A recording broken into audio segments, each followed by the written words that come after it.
Ya, kabar duka menghiasi para penggiat pendaki gunung yang belum lama ini menimpa dua pendaki senior, Mak Lili ya, Mak Lili Wijayanti dan juga Bu Elsa Laksono. Meninggal saat melakukan hobinya mendaki gunung puncak tertinggi di Indonesia.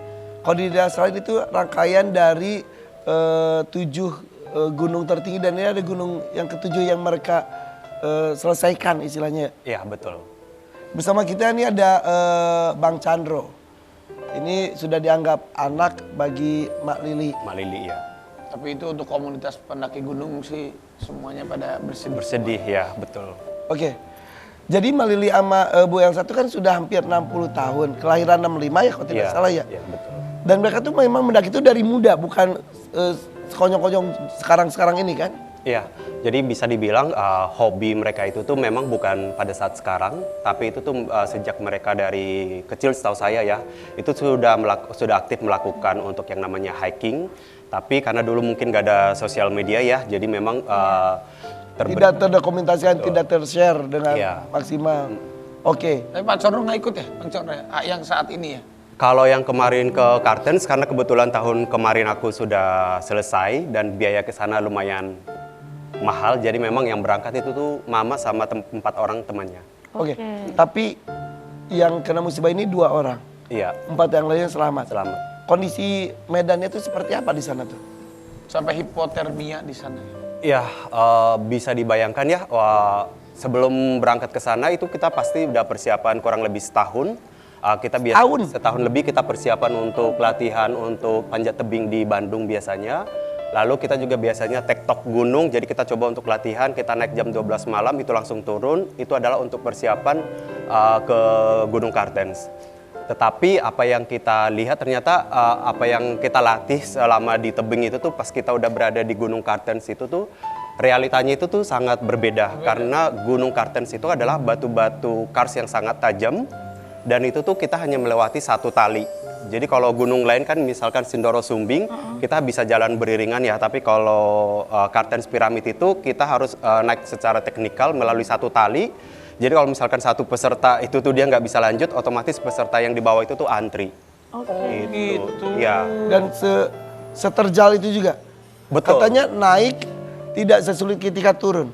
Kalau untuk naik mungkin karena fisik kita masih oke. Jadi biasanya kan kita summit itu tuh jam 12 malam. Itu tuh karena kita mungkin kita udah istirahat, kemudian fisik kita juga masih oke.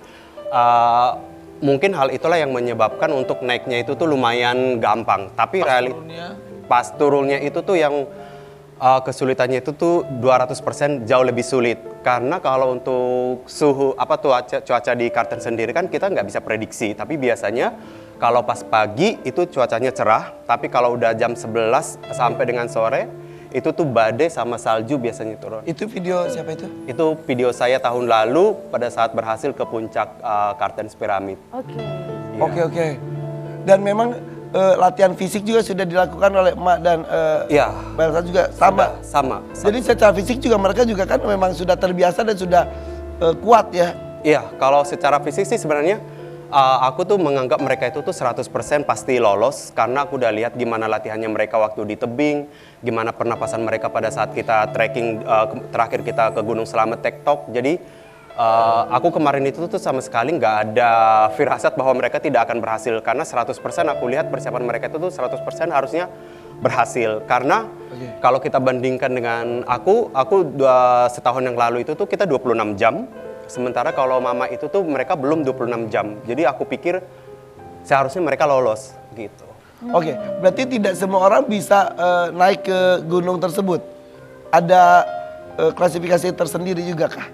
Sebenarnya kalau untuk Kartens dia tidak ada spesifikasi kayak gunung-gunung di Nepal ya. Kalau untuk Kartens sendiri biasanya sebelum kita masuk ke dalam grup kita akan dilihat dulu fisik kita seperti apa, lalu dilakukan untuk latihan-latihan kayak latihan tali temali dan latihan lainnya. Jadi kalau misalkan dirasa memang secara fisik kita oke, baru kita pergi ketika di Timika kita baru untuk pengecekan untuk kesehatan. Oke. Gitu. Kalau boleh tahu pendakian yang kali ini tuh misinya apa untuk mereka?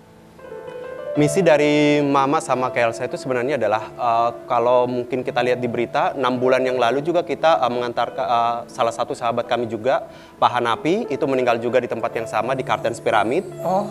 Ya, jadi sahabat kita juga di kura-kura gunung.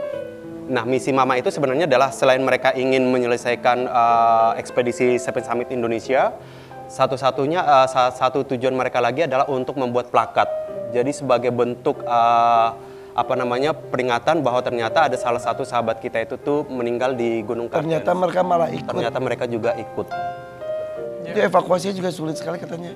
Iya, evakuasi itu tuh sangat sulit. Jadi kalau bisa dibayangkan ya, kita hanya melewati jalan yang segini.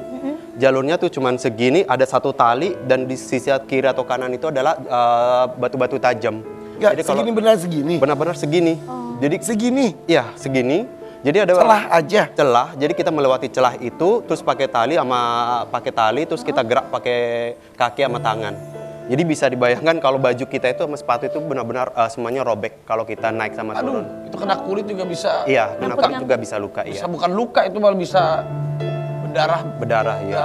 Tapi penyebab meninggalnya adalah hipotermia. Hipotermia, kedinginan.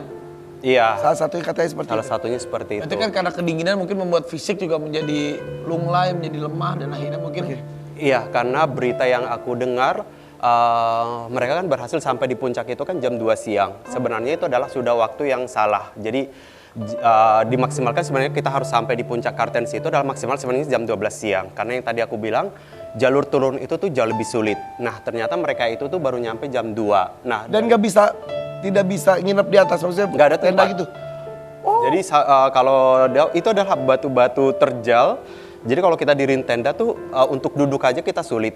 Jadi untuk tempat saking kecilnya saking gitu ya? kecilnya, iya. Karena kan aku beberapa kali naik gunung juga, kalau sudah tidak mau kan bisa nginep dulu. Biasanya nginep, ya. iya. Oh, ini tidak bisa. Tapi ini memang kalau untuk posisi kemarin itu tuh memang biasanya kita tidak pernah untuk bawa tenda. Kalau untuk ke saat summit Kartens itu tuh jarang bawa tenda. Makanya jam 2 nyampe puncak turun, Langsung turun. kan udah bersalju juga dari situ tuh. Masih bersalju ya? Mas, kalau untuk salju biasanya itu tuh jarang juga ada salju. Tapi dingin Tapi sekali. pada saat itu memang turun salju, jadi itu diibaratkan adalah memang pada saat itu tuh situasinya udah sangat mencekam, udah sangat menakutkan. Karena aku terakhir kontak, karena kan biasanya kalau misal orang-orang pergi hiking ke Kartens, ada grup untuk darurat ya. Dan itu tuh kita disampaikan bahwa sampai jam 10 itu juga mereka belum berhasil turun. 10 malam. Jam 10 malam, berarti jam 12 di Timika. Terakhir ketemu dengan beliau, di bandara katanya nganter. Terakhir kita ngantar di bandara. ada videonya, boleh lihat ya? Ada. Ada videonya ketika ngantar bandara. Itu terakhir kali. Cinta alam terakhir. berakhir menyatu dengan alam. Tetap hati-hati ya, dan kita turut berduka sedalam-dalamnya untuk Mas Ardo dan juga semua para pendaki gunung. Mudah-mudahan ya menaklukkan alam itu ada kebanggaan tersendiri, tapi mudah-mudahan juga semuanya harus safety first ya. Salam untuk semua teman-teman komunitas, dari kami turut berduka cita. Dan Mami Nunung, yuk Aldi juga Aldi bergabung. Taher dan keluarga, silakan. Mami Nunung tetap semangat terus. Amin, terima kasih ya. Semoga rezekinya selalu ada, Mas Ian. Teteh selalu Tali Taher sehat-sehat terus sama Saling keluarga. semangat Semoga semuanya. rezekinya juga ada Selamat terus. rakyat, selamat berpuasa. Ketemu lagi besok di jam yang sama. Sampai jumpa.